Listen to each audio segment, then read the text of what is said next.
కొన్ని నిమిషాలు దేవుని యొక్క మాటలను ధ్యానించడానికి మనం సమయం తీసుకుందాం. కీర్తనలు 139వ కీర్తన ఈ దినం ధ్యానించబోతున్నాం. సామ్స్ 139, 139వ కీర్తన. మొట్టమొదటిగా 7 నుండి 12 వచనాలు మనం చదువుదాం. సామ్స్ 139, 7 to 12, 7 నుండి 12 వచనాలు చదువుతుండగా బైబిల్ ఉన్నట్లయితే తెరిచి చూడండి, లేనట్లయితే స్క్రీన్ మీద వచనాలు వేయబడుతున్నాయి, గ్రహించండి, చూడండి. అది కూడా లేనట్లయితే జాగ్రత్తగా చదవబడుతున్న మాటలను వినాలని ప్రభుపేట కోరుతున్నాం. నీ ఆత్మ యొద్ద నుండి నేనెక్కడికి పోదును, నీ సన్నిధి నుండి నేనెక్కడికి పారిపోదును. నేను ఆకాశముకెక్కినను, నీవు అక్కడును ఉన్నావు. నేను పాతాళమందు పండుకొనినను, నీవు అక్కడునున్నావు. నేను వేకువ రెక్కలు కట్టుకుని సముద్ర దిగాంతములలో నివసించినను, అక్కడను నీ చేయి నన్ను నడిపించును, నీ కుడి చేయి నన్ను పట్టుకొనెను. అంధకారము నన్ను మరుగు చేయును, నాకు కలుగు వెలుగు రాత్రి వలె ఉండును అని నేను అనుకొనిన ఎడల చీకటి అయినను నీకు చీకటి కాకపోవును. రాత్రి పగటి వలె నీకు వెలుగుగా ఉండును, చీకటియు వెలుగును నీకు ఏకరీతిగా ఉన్నవి. ఈ యొక్క వచనాలు మనం చదివినప్పుడు చాలాసార్లు దేవుడి దగ్గర నుంచి పారిపోయే ప్రయత్నము అది సఫలము కాదని, దేవుడి దగ్గర నుంచి మనం ఎంతగా పారిపోవాలని ప్రయత్నం చేసినా పారిపోలేమని, దేవుడి దగ్గర దాక్కోలేమని విషయాన్ని గ్రహించేవారుగా, లేకపోతే ఆ విషయాన్ని ఆ కోణంగా ఆలోచించేవారై ఉంటాం. కానీ ఈ రాత్రివేళ సమయంలో ఈ యొక్క వచనాలు మనం చదివి ఉండగా, ఈ వచనాలు కొందరికి సంతోషకరంగా ఉంటాయి, కొందరికి ఈ వచనాలు భయాన్ని తెచ్చేదిగా ఉంటాయి. మనం ఈ దినము చదివిన ఆ వచనాలు కొందరి యొక్క జీవితంలో ఆ వచనాలు జ్ఞాపకం చేసుకున్నప్పుడు సంతోషం ఇచ్చేదిగా, సమాధానం ఇచ్చేదిగా, ఆనందం ఇచ్చేదిగా ఉంటుంది. కొందరి మాటలను జ్ఞాపకం చేసుకున్నప్పుడు భయాన్ని కలిగించేదిగా, ఆందోళన కలిగించేదిగా తీర్చబడుతుంది. పాపమును చేస్తూ, పాపములో బ్రతుకుతూ, పాపమును విడిచిపెట్టడానికి సిద్ధపడలేని ఒక వ్యక్తి పాపపు జీవితములో కొనసాగిస్తూ ఒక వేషధారణ క్రైస్తవ జీవితాన్ని బ్రతుకుతున్న ఒక వ్యక్తికి దేవుని యొక్క మాటలను గ్రహించినప్పటికీ, దేవుని యొక్క మాటకు లోబడకుండా జీవించుచున్న వ్యక్తికి ఈ మాటలు భయాన్ని కలిగిస్తాయి, ఆందోళన కలిగిస్తాయి. ఎందుకంటే ఎక్కడికి వెళ్ళినా నేను దేవుడి దగ్గర దాక్కోలేను, నేను చేయించిన ప్రతి కార్యము కూడా ఆయనకి ఎలా ఉందనగా ఎంతో తేటగా కనబడుతుంది. ఆయన స్పష్టంగా నేను చేయే సమస్త కార్యాలు ఆయన చూచుచున్నాడు. సమస్తము ఆయనకి, నా యొక్క హృదయములో నేను ఆలోచించే ఆలోచన కూడా ఆయనకి ఎలా ఉందనగా చాలా తేటగా, చాలా బ్రహ్మాండంగా ఆయనకి కనబడుతుంది అనే ఈ ఆలోచన వానికి ఏమవుతుందనగా భయాన్ని కలిగిస్తుంది, ఆందోళన కలిగిస్తుంది. ఎందుకంటే ఆ వ్యక్తి ఏం చేస్తున్నాడు? పాపమును చేయుచు పాపమును కొనసాగించేవాడుగా ఉన్నాడు. పాపాన్ని విడిచిపెట్టడానికి ఇష్టపడట్లేదు. కొన్నిసార్లు పాపం ఒప్పుకుంటున్నాడు కానీ పాపాన్ని విడిచిపెట్టలేని వాడుగా ఉన్నాడు. పాపపు జీవితంలో బ్రతికి అదే రీతిగా కొనసాగించేవాడుగా ఉన్నాడు గనక ఈ వర్తమానము ఏమవుతుంది అనగా వాడికి భయాన్ని, ఆందోళన కలిగిస్తుంది. కానీ అదే రీతిగా ఇదే వర్తమానము ఇతరులకు ఏమవుతుంది అనగా ఎంతో సంతోషకరంగా, సమాధానకరంగా ఉంటుంది. యోహాను సువార్త 1వ అధ్యాయము 48, 49 వచనాలు ఒకసారి చూద్దాం. The gospel of John chapter 1 verse 48 and 49. యోహాను సువార్త 1వ అధ్యాయం 48, 49 వచనాలు. నన్ను నీవు ఎలాగు ఎరుగుదువని నతనయేలు ఆయనను అడుగగా, యేసు ఫిలిప్పు నిన్ను పిలువక మునిపే నీవు ఆ అంజూరపు చెట్టు క్రింద ఉండునప్పుడే నిన్ను చూచితినని అతనితో చెప్పెను. నతనయేలు, బోధకుడా, నీవు దేవుని కుమారుడవు, ఇశ్రాయేలు రాజువు అని. నతనేలు యేసుప్రభు వారు తనని పలకరించినప్పుడు నతనేలు అడుగుతున్నాడు, నీకు నేను ఎలా తెలుసయ్యా? ఫిలిప్ ఏమన్నా నా కొరకు చెప్పాడా? ఇంకెవరైనా నా కొరకు చెప్పారా అన్నప్పుడు యేసుప్రభు అన్నారు, లేదు నతనేలు, నీవు అంజూరపు చెట్టు కింద, అదే కదా, అంజూరపు చెట్టు కింద నువ్వు కూర్చున్నప్పుడు నేనేం చేశాను, నిన్ను చూశాను అన్నప్పుడు నతనేలు వెంటనే అంటున్నాడు, అయ్యా నీవు దేవుడి యొక్క కుమారుడు, నువ్వు మెస్సయ్యవి అంటున్నాడు. అదేంటి, నువ్వు అంజూరపు చెట్టు కింద కూర్చున్నప్పుడు నేను చూశాను అన్నప్పుడు ఎందుకు నతనేలు ఇంత సంతోషముతో, ఇంత ఆనందముతో, ఇంత వెంటనే నువ్వు నిజంగా మెస్సయ్యవి, నువ్వు నిజంగా దేవుడు అని ఎందుకు అంత ధైర్యంగా చెప్పాడు? దానికి కారణం ఏంటంటే, నతనేలు యొక్క జీవితంలో ఒకవేళ నతనేలు చాలా నిరుత్సాహంలో, వేదనలో, దుఃఖములో వెళ్తున్నాడు. తన సొంత స్నేహితుడు ఫిలిప్కు కూడా చెప్పలేదు. తను ఎటువంటి పరిస్థితి గుండా వెళ్తున్నాడో తన ప్రాణ స్నేహితుడు అనే ఫిలిప్కు కూడా చెప్పలేదు. తన పరిస్థితిలో ఎలాంటి పరిస్థితుల్లో ఉన్నాడో ఎవ్వరికి కనబడకుండా, ఎవ్వరికి తెలియకుండా ఏం చేశాడు అనగా అంజూరపు చెట్టు కింద కూర్చున్నాడు. కొంతమందికి బాధ, దుఃఖం కలిగితే అందరితో చెప్పుకుంటూ ఉంటారు, చెప్పుకోవడం తప్పులేదు. కానీ కొందరు ఏం చేస్తారు అనగా వారికి బాధ కలిగినప్పుడు, దుఃఖం కలిగినప్పుడు ఎవరికి చూపెట్టడానికి ఇష్టపడరు, ఒంటరిగా ఉంటూ ఉంటారు. అది మంచిది కాదు. అయితే నతనేలు అలాంటి వాడు. జీవితంలో దుఃఖం వచ్చే కానీ, బాధ కలిగే కానీ ఏం చేశాడు అనగా అంతటిని కూడా గుండెలో దాచుకొని ఎవ్వరు కూడా చూడకూడదు. అందరూ చూస్తే అడుగుతారు, ఎందుకు ఏడుస్తున్నావు, ఎందుకు దుఃఖంగా ఉన్నావు, లేదా ఎందుకు నా కుటుంబస్తులు చెప్పి వారిని ఎందుకు దుఃఖపెట్టడం, వాళ్ళని ఎందుకు బాధపెట్టడం, ఎందుకు అందరూ కూడా వేదన కలిగించడం అని ఏం చేశాడు అనగా నతనేలు ఎక్కడో ఒక మూలలో ఉన్న ఒక అంజూరపు చెట్టు కింద కూర్చొని దుఃఖపడుతుండగా, బాధపడుతున్నాడు, కన్నీరు కార్చుకున్నాడు, దుఃఖపడ్డాడు. బాధను కొంచెం తీర్చుకొని సర్లే ఏడ్చాను, నా బరువు కొంచెం తగ్గిందని తిరిగి వెళ్ళిపోయాడు. ఎవరు కూడా చూడలేదు నతనేలుని. కానీ ఎవరు చూడలేదు, కానీ నతనేలు అందరి దగ్గర దాక్కోగలిగాడు. కానీ దేవుని యొక్క దృష్టిలో నుండి నతనేలు దాక్కోలేడు. దేవుడు దాన్ని చూచాడు. ఆ మాట వినిన వెంటనే నతనేలుకి ఏం కలిగింది? గొప్ప సంతోషము, గొప్ప ఆనందము కలిగింది, గొప్ప ధైర్యం కలిగింది. ఏం ధైర్యం అనగా, నా ప్రతి పరిస్థితుల్లో నన్ను చూచుచున్న ఒక దేవుడు ఉన్నాడు. హల్లెలూయా. నా ప్రియమైన సంగమా, ఈ రాత్రి వేళ సమయంలో ఒకవేళ నీ జీవితంలో కలుగుతున్న బాధ, దుఃఖము, ప్రయాసము ఎవరితో చెప్పడానికి నువ్వు సిద్ధంగా లేవు. ఎందుకంటే అనేకమైన కారణాలు ఉన్నాయి. మనుషులతో కొన్నిసార్లు చెప్తే మనుషులు ఏమంటారంటే, అలాగే అలా చేసావు కనుక ఇలాగే అయింది, నువ్వు అలాగన్నావు కనుక ఇలాగైంది. లేకపోతే కొన్నిసార్లు మన ముందు అయ్యో పాపం అంటారు, వెనక్కి వెళ్ళి వాడికి అలాగే జరగాలంటారు. లేకపోతే ఏవో హేళన చేస్తారు. లేకపోతే ఏదేదో ఆలోచనతో, ఉద్దేశాలతో మనం ఎవరు కూడా చెప్పట్లేదేమో.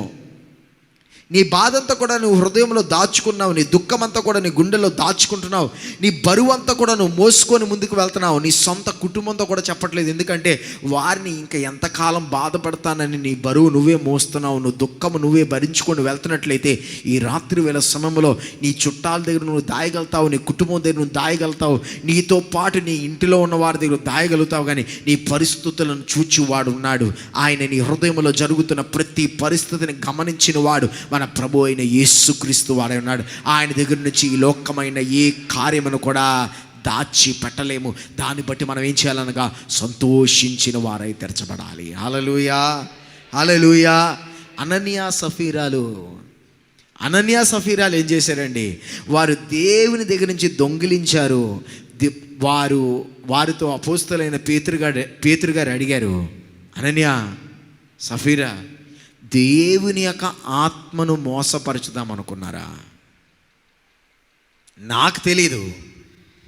మీరు అమ్ముకున్నప్పుడు నేను నీతో లేను, మీరు ధనాన్ని పుచ్చుకున్నప్పుడు నేను మీతో లేను, మనుషులు ఎవరు మీతో లేరు. మీరు ధనముతో ఏం చేసుకున్నారో ఎవరికీ తెలీదు. కానీ మీరు చేసినంతటిని ఎవరు చూశారు? దేవుడు చూస్తున్నాడు, పరిశుద్ధ ఆత్మదేవుడు చూస్తున్నాడు. ఆ మాట వినేగానే అననీయాకి సఫీరా యొక్క హృదయంలో ఏం కలిగింది అనగా భయము కలిగింది. ఈ యొక్క దినమున ఇందాక మనం చదివిన మాటలు కీర్తనలు 139 7-12 వచనాలు ఒకటైతే ఈ మాటలు మన యొక్క జీవితంలో గొప్ప నెమ్మది సమాధానం కలిగిస్తుంది, లేకపోతే మన జీవితంలో ఏం కలిగిస్తుంది అనగా ఆందోళన కలిగిస్తుంది, భయాన్ని కలిగిస్తుంది. 16 వచనం కూడా చదువుదామండి. కీర్తనలు 139 16 వచనాన్ని చదువుదాం. నేను పిండమునై ఉండగా నీ కన్నులు నన్ను చూచెను, నియమింపబడిన దినములలో ఒక్కటైనా కాకమునిపే నా దినములన్నిటియు నీ గ్రంథములో లిఖితములాయెను. ఆయన మనల్ని చూడడం మాత్రం కాదు, మన ఎక్కడున్నా మనల్ని గమనించడం మాత్రం కాదు, మన జీవితంలో జరిగినవి జరగబోతున్న సమస్త కార్యములు కూడా ఆయనకి తెలిసై ఉన్నవి. రేపు దినము మనకి ఆశ్చర్యకరంగా ఉంటుంది, అంతే కదండి. ఎల్లుండి మళ్ళా మనకు ఆశ్చర్యకరంగా ఉంటుంది, ఎందుకంటే ప్రతిరోజు ఏం జరుగుతుందో మనకి తెలీదు. మన జీవితంలో ఎట్టి విధమైన పరిస్థితి మనం ఎదుర్కోబోతున్నాం మనకు తెలియదు కనుక అనేకమైన సందర్భాలు బట్టి కార్యాలు బట్టి ఆశ్చర్యపోతూ ఉంటాం, భయపడిపోతూ ఉంటాం, ఆందోళన చెందుతూ ఉంటాం. అయ్యో నాకేంటండి ఇలా జరిగింది అంటూ ఉంటాం. దాన్ని ఇప్పుడు 16 వచనంలో చదివాం కదండి. మనం ఈ లోకములో పుట్టక ముందే, తల్లి గర్భంలో రూపింపబడక ముందే, భూమికి పునాది వేయకబడక ముందే ఈ మనల్ని చూచిన వాడు, గ్రహించిన వాడు, మన ప్రతి దినాన్ని ఆయన ఏం చేసినగా లెక్కించి ఉన్నాడు. దాన్ని బట్టి మనం ఏం చేయాలనగా సంతోషించిన వారే తీర్చబడాలి. ఎందుకనగా నా జీవితంలో కలుగుతున్న పరిస్థితులు నాకు ఆశ్చర్యంగా అనిపిస్తుంది, కానీ నా దేవుడికి ఇది ఏది కూడా ఆశ్చర్యం కాదు. నా జీవితంలో జరుగుతున్న ప్రతి పరిస్థితి ఆయన చూచుచున్న వాడై ఉన్నాడు. ప్రైజ్ ది లార్డ్, హల్లెలూయా, హల్లెలూయా. అనక ఈ యొక్క మాటలు ఈ దినాన్న ఒకసారి గ్రహిద్దాం, ఒకసారి గమనిద్దాం. నా ప్రతి పరిస్థితిని దేవుడు చూస్తున్నాడు, నా ప్రతి ఆలోచన దేవుడు, నేను ఎక్కడ దాక్కున్నా దాని లాభం లేదు, లేకపోతే నీ ఎక్కడున్నా దేవుడు నన్ను చూస్తున్నాడు అనే మాట మనకు జీవితంలో నెమ్మదిని కలిగిస్తుందా, లేకపోతే భయాన్ని కలిగిస్తుందా? ఈ పరిస్థితి ఏం చేస్తుందో తెలుసండి, మన హృదయ స్థితిని మనకి గుర్తు చేస్తుంది. అంటే 139వ కీర్తన 7 నుండి కిందకి మనం 12 వచనాల వరకు మనం చదివినప్పుడు ఒకవేళ ఈ మాటలు మనలో ఆందోళన కలిగిస్తున్నాయంటే దాని కారణం ఏమనగా మన హృదయ పరిస్థితి బాలేదు, స్థితి బాలేదు. కానీ మన హృదయంలో సంతోషించగలిగిన వారై తీర్చబడాలి. ఈ దినాన్న పరిశుద్ధాత్మ దేవుని రాత్రి సహాయం అడిగి, పరిశుద్ధాత్మదేవా నా హృదయంలో ఆందోళన కాదయ్యా, నీవు నన్ను చూచుచున్నావనే సంతోషము, నువ్వు నన్ను చూస్తున్నావనే ఆనందము కలిగిన వ్యక్తిగా నన్ను చేయమని ఏం చేయాలనగా దేవుని సన్నిధిలో వేడుకున్న వారై తీర్చబడాలి. Praise the lord. 2వ వచనాన్ని కూడా చదువుదామండి. 139వ కీర్తన 2వ వచనాన్ని చదువుదామా. నేను కూర్చుండుట, నేను లేచుట నీకు తెలియను, నాకు తలంపు పుట్టక మునుపే నీవు నా మనస్సు గ్రహించుచున్నావు. నాకు తలంపు పుట్టక ముందే నీవు నా మనస్సును గ్రహించుచున్నావు. ఈ రాత్రి ఇక్కడ కూర్చున్న వారు, ఈ మాటలు వింటున్న వారు ఒక జీవితాల్లో కొంతమంది సొంత కుటుంబస్తుల చేత, రక్త సంబంధుల చేత, స్నేహితుల చేత, బంధువుల చేత మిస్అండర్స్టాండ్ చేయబడిన వారు. ఏమంటారు మిస్అండర్స్టాండింగ్? తెలుగులో ఏమంటాం? అపార్థము చేసుకోబడిన వారు అనేకులు ఉన్నారు. నేను ఏం చెప్పినా అందరూ అపార్థం చేసుకుంటున్నారండి. నేను ఏది చేసినా అపార్థం చేసుకుంటున్నారండి. నేను చెప్పిన మాటను అపార్థం చేసుకుంటున్నారు, నేను చేసే కార్యాలు అపార్థం చేసుకుంటున్నారు, నా ఉద్దేశాలు అపార్థం చేసుకుంటున్నారు. నేను వివరించడానికి ప్రయత్నం చేసుకుంటే మరలా ఇంకా అధికంగా అపార్థం చేసుకొని నన్ను దూరం చేస్తున్నారు, ద్వేషిస్తున్నారు, కోపడుతున్నారు, నన్ను అసహించుకుంటున్నారు, నన్ను పేర్లు పెడుతున్నారు, నన్ను అనేకమైన రీతిలుగా నన్ను దుఃఖపెడుతున్నారు. నా జీవితంలో కూడా దుఃఖాన్ని అనుభవిస్తున్నాను. దానికి కారణం ఏంటంటే నా చుట్టూ ఉన్న వారందరూ కూడా, నా భర్త, నా భార్య, నా బిడ్డలు, నా తల్లిదండ్రులు, నా చుట్టాలు, నా బంధువులు, నా స్నేహితులు, నా తోటివారు, నా ఊరు వారు నన్ను అపార్థం చేసుకుంటున్నారు. నేను ఎంతగా ప్రయత్నం చేశానండి వివరిద్దామని. వివరించడానికి ఎంత ప్రయత్నం చేస్తే ఇంకా అధికంగా నా ఎడల ఒక తపార్థము కలిగిన వారై తీర్చబడుతున్నారు. అంటే ఈ రాత్రి వేళ సమయంలో ఒక సత్యాన్ని గమనించండి. మనము ఒక్క నోరు తెరిచి ఒక్క వివరణ ఇవ్వకుండానే మన హృదయాన్ని పరిపూర్ణంగా అర్థం చేసుకున్నవాడు మన ప్రభువు అయిన యేసుక్రీస్తు వారు. ఆయన దగ్గర కూర్చొని మన ఏ వివరణ ఇవ్వవసరం లేదు. ఆయన సన్నిధానంలో కూర్చొని ఏ వివరణ ఇవ్వవసరం లేదు. దేనికి వివరణ ఇవ్వవసరం లేదు. మన హృదయంలో ఆలోచన కలిగిన వెంటనే ఆయన దాన్ని గ్రహించి మన పరిస్థితులను అర్థం చేసుకున్నవాడు మన ప్రభువు అయిన యేసుక్రీస్తు వారై ఉన్నారు. చాలామంది ప్రార్థనలో కూర్చొని దేవుడికి వివరించడానికి ప్రయత్నం చేస్తుంటారు. దేవా నీకు అర్థమవుతుందా నా పరిస్థితి ఏంటో? వాళ్ళు అర్థం చేసుకోవట్లేదు, ఇవి అర్థం చేసుకోవట్లేదు. ఎలా చెప్పాలో నాకు తెలియట్లేదయ్యా, ఎలా చెప్పాలో నాకు తెలియట్లేదయ్యా. యేసయ్య అంటాడు, నువ్వు ఏమి చెప్పవసరం లేదు. నీ హృదయంలో నా ఆలోచన కూడా నేను చేస్తానంగా నేను గ్రహిస్తున్నాను. ఈ లోకంలో నిన్ను కన్నవారు లేకపోతే నీ యొక్క నీతో పాటు జీవితం పంచుకుంటున్న వారు నిన్ను అర్థం చేసుకోలేకపోయినా నేను నిన్ను అర్థం చేసుకుంటానని ఈ రాత్రి పరిశుద్ధాత్మ దేవుడు మనకి ఆయన జ్ఞాపకం చేయుచున్నాడు. దాన్ని బట్టి ఒకసారి దేవునికి స్తోత్రాలు అర్పిద్దామండి. హల్లెలూయా, హల్లెలూయా, హల్లెలూయా. గనక ఈ రాత్రి ఎవరైనా అట్టి విధంగా నిరుత్సాహములో దుఃఖములో ఉండి ఈ లోకములో ఉన్నవారు అందరినీ ఏదో రీతిగా వారికి నచ్చజెప్పాలని ప్రయత్నం చేస్తున్నట్లయితే ఒకసారి ప్రయత్నాలన్నీ ఆపేసి అలిసిపోయారు, చిరాకు పడిపోతున్నారు. మనుషులతో ఇంకా ఓడిపోయానండి, మనుషులు నాకు వద్దండి అనే ఆలోచనలోకి వచ్చేసారు. ఒక్కసారి ఆపేసి నిజంగా మనం అర్థం చేసుకోగలిగిన దేవుని యొక్క సన్నిధానం కాలం గడిపినట్లయితే ఆయన ఏం చేస్తాడు తెలుసా? మన చుట్టుపక్కల వారి హృదయాల్లో ఆయన కార్యాలు చేయడం ప్రారంభిస్తున్నాడు. హల్లెలూయా. మనం వారికి అర్థం చేసేదిగా మనం మాట్లాడలేమేమో కానీ పరిశుద్ధాత్మ దేవుడు ఎటువంటి హృదయములను ఆయన ఏం చేయగలుగుతాడు అనగా ఆయన కార్యాలు చేయగలుగుతాడు. కనుక మనము మనుషుల యొక్క హృదయాలు మార్చే ప్రయత్నాన్ని ఆపేసి మన హృదయాన్ని అర్థం చేసుకున్న వాడి యొక్క పాదం దగ్గర కూర్చుంటే ఎవరి హృదయాలు మనం మార్చబడాలని ఆశిస్తున్నామో వారి హృదయాల్లో పరిశుద్ధాత్మ దేవుడు ఆయన మార్చడం ప్రారంభిస్తాడు. అర్థమవునారు సార్? గట్టి హల్లెలూయా చెప్తారా? హల్లెలూయా, హల్లెలూయా. గనక ఈ యొక్క దినమున మనం ఏం చేయాలనగా దేవుని యొక్క చెంత మనము వేచి ఉన్న వారై తీర్చబడాలి. కిందకు వచ్చేద్దామండి. 11, 12 వచనాలు చదువుదామా? కీర్తనలు 139 11, 12 వచనాలు. అంధకారము నన్ను మరుగ చేయును, నాకు కలుగు వెలుగు రాత్రి వలె ఉండును అని నేను అనుకొనిన ఎడల చీకటి అయినను నీకు చీకటి కాకపోవును, రాత్రి పగటి వలె నీకు వెలుగుగా ఉండును, చీకటియు వెలుగును నీకు ఏకరీతిగా ఉన్నవి. ఆమేన్. ఒక వ్యక్తిని బందీగా తీసుకెళ్ళాలి అనుకుంటే ఒక చిన్న పిల్లవాడిని ఎవరైనా ఈ యొక్క కిడ్నాపర్స్ వారు బిడ్డల్ని తీసుకెళ్ళినప్పుడు ఆ బిడ్డల్ని ఎలాగ వారు ఉంచుతారనగా తల్లిదండ్రులు కనుగొనలేని రీతిగా ఏం చేస్తారనగా ఎక్కడో ఒక రహస్య స్థలానికి వారు తీసుకువెళ్తారు. ఎందుకంటే ఒకవేళ తల్లిదండ్రులకి ఎక్కడన్నా ఏ చిన్న విధంగా ఆచూకీ తెలిసినట్లయితే తల్లిదండ్రులు సర్వ విధమైన ప్రయత్నం చేసి ఏం చేస్తారనగా అక్కడికి దిగిపోతారు, వెళ్తారు, వారి బిడ్డల్ని వారు రక్షించుకుంటారు. కనుక వాడు ఏం చేస్తాడనగా ఈ యొక్క హానిని చెయ్యగోరిన వాడు చాలా దూరముగా తీసుకువెళ్ళిపోతాడు, కనబడలేని స్థలానికి తీసుకువెళ్తాడు, వినలేని స్థలానికి తీసుకువెళ్తాడు, ఒక చీకటి స్థలానికి తీసుకువెళ్తాడు.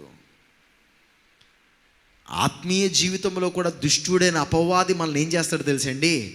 మనల్ని బందీలుగా చేసి మన చేతులు కాలు అన్నిటిని బంధించేసి నోరుని బంధించేసి చీకటి స్థలములోకి తీసుకువెళ్తాడు. చీకటి స్థలములో మనకి ఏది కనబడట్లేదు కనుక, మనకి ఏది వినబడట్లేదు, నిరుత్సాహంలోకి వెళ్ళిపోతాం. చేతులెత్తి దేవుని ఆరాధించలేని స్థితిలోకి తీర్చబడతాం, స్వరములెత్తి దేవుని స్తుతించలేని స్థితిలోకి తీర్చబడతాం, చెవులు తెరిచి ఆయన మాటలు వినలేని స్థితిలోకి తీర్చబడతాం, కళ్ళు తెరిచి ఆయన మాటలను గ్రహించలేని స్థితిలోకి తీర్చబడతాం. శరీరముతో దేవుని ఆరాధించలేని వారుగా తీర్చబడతాం.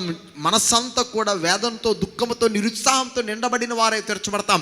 అటువంటి చీకటి స్థితిలోకి వాడు తీసుకువెళ్తాడు. ఆ చీకటి స్థితి నుండి మనం ఎంతగా బయటికి రావడానికి ప్రయత్నం చేసినా ఆ ప్రయత్నంకి ఏ విధముగా కూడా లాభం కలగదు. ఎందుకంటే మన చేతులు వాడలేకపోతున్నాము, కాలు వాడలేకపోతున్నాము, స్వరాలు ఎత్తలేకపోతున్నాము, వినలేకపోతున్నాము, చూడలేకపోతున్నాము.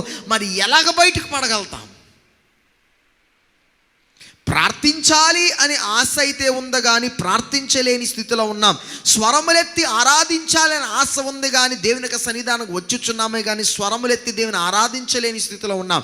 నాట్యము చేసి దేవుని ఆరాధించాలని ఉంది కానీ కాలు కట్టబడిన అనుభవంతో దేవుని యొక్క సన్నిధానంలో సిగ్గుతో, అవమానముతో నిండబడి దేవుని ఆరాధించలేని స్థితిలో ఉన్నాం. చేతులు కొట్టి దేవుని స్తుతించాలని ఆశ ఉంది కానీ చేతులు బందీగా తీర్చబడి దేవుని స్తుతించలేని వారుగా, ఆరాధించలేని వారుగా తిరిగి వెళ్ళిపోతున్నాం. ఎందుకనగా మనం ఎక్కడ ఉన్నామనగా చీకట్లో ఉన్నాం, బందీలుగా ఉన్నాము. కానీ దేవుని యొక్క వాక్యం చెప్తుంది, ఎటువంటి చీకటి అయినప్పటికీ ఆయనకి ఎలాగుందనగా వెలుగుగా ఉన్నది. ప్రైజ్ ది లార్డ్, హల్లెలూయా. ఎంత సంతోషకరమైన ఒక వర్తమానం అండి, ఎంత గొప్ప శుభవార్త. మన దేవునికి మన చీకటి స్థితి కూడా ఎలాగుందనగా అది గొప్ప వెలుగుకరమైన స్థితిగా ఉంది. దాన్ని బట్టి సంతోషం కలిగిన వారు ఒకసారి గట్టిగా హల్లెలూయా చెప్తారండి. మన చీకటి స్థితి, మనం ఎట్టి విధమైన చీకటి స్థితిలో మనం దిగజారిపోయి ఉన్నా, ఎటువంటి చీకటి స్థితిలో మనం పడిపోయి ఉన్నా, ఆ చీకటి స్థితి కూడా సాతాను మనల్ని అక్కడ నాశనం చేద్దాం అనుకున్నాడు, అక్కడ మనల్ని ధ్వంసం చేద్దాం అనుకున్నాడు, మన పతనంలోకి తీసుకువెళ్ళిపోదాం అనుకున్నాడు, మనం ఇంకా ఎప్పుడు కూడా వీడు లేవకుండా వీడిని చేసేద్దాం అనుకున్నాడు, ఎప్పుడు కూడా దేవుళ్ళు ఎదగకుండా చేసేద్దాం అనుకున్నాడు. ఆ చీకటి స్థితి కూడా ఈ లోకంలో ఎవ్వరు కూడా స్థితిలోకి చేరలేరేమో, అంత చీకటి స్థితి ఏమో. కానీ దేవునికి ఆ చీకటి స్థితిని కూడా ఆయన ఏం చేయగలుగుతాడు అనగా తేటగా వెలుగుగా చేసి ఆయన స్పష్టంగా చూచి ఆయన స్థితిలోకి దిగి వచ్చి మనకి విడుదలను గురించి వాడు మన సర్వోన్నతుడైన దేవుడు ఉన్నాడు. హల్లెలూయా, హల్లెలూయా. ఎంతమంది అండి ఈ దినమున ఈ మాటలు బట్టి సంతోషించేవారుగా ఉన్నారు. ఇంతకాలము ఈ మాటలు చదివి భయపడ్డామేమో, ఆందోళన పడ్డామేమో, అమ్మో దాక్కోలేము. ఎందుకు దాక్కోవాలండి? మన తండ్రి దగ్గర దాక్కోవాల్సింది కాదు. ఈ వర్తమానం, ఈ కీర్తన మనకి సంతోషం తెచ్చేదిగా తెరచబడాలి. నా తండ్రి దగ్గర నుంచి ఈ లోకంలో ఎవడు నన్ను దొంగిలించలేడు, నా తండ్రి దగ్గర నుంచి ఈ లోకంలో ఎవరు కూడా నన్ను దాచి పెట్టలేడు. ఏ వ్యక్తి కానీ, ఏ క్రియ కానీ, ఏ సంస్థ కానీ, ఏ యొక్క గుంపుల వారు కానీ నన్ను నా తండ్రి యొద్ద నుండి దాచి పెట్టలేరు అనే సత్యం మనకి ఏవాలనగా గొప్ప సంతోషమునిచ్చేదిగా తెరచబడాలి.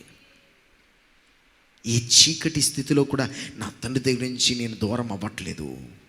నా పరిస్థితి ఎంతో భయంకరంగా నాకు అనిపించవచ్చేమో కానీ ఆ భయంకరమైన పరిస్థితిలో కూడా నా దేవుడు, నా తండ్రి నాకు విడుదల ఇవ్వగలుగుతాడనే మాట మనకేమన్నా గొప్ప నెమ్మదిని, సమాధానం ఇచ్చేదిగా తెరచబడాలి.